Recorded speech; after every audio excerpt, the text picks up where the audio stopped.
Vigilance ପଞ୍ଝାରେ ଆଉ ଜଣେ କୁବେର ବାବୁ। Kendrapara vigilance ଜାଲରେ ଅତିରିକ୍ତ ସହ ଯୋଗାଣ ଅଧିକାରୀ ପ୍ରଦୀପ ମହାପାତ୍ର।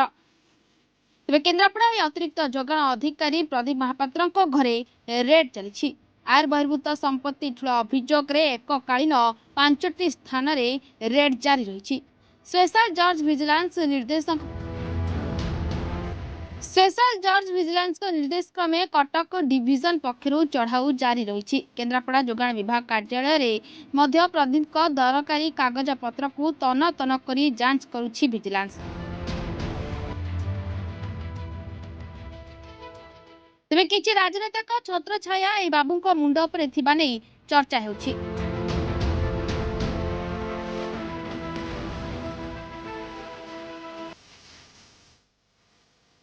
Kendrapara Mahesh Padhi report, Mahabharat live.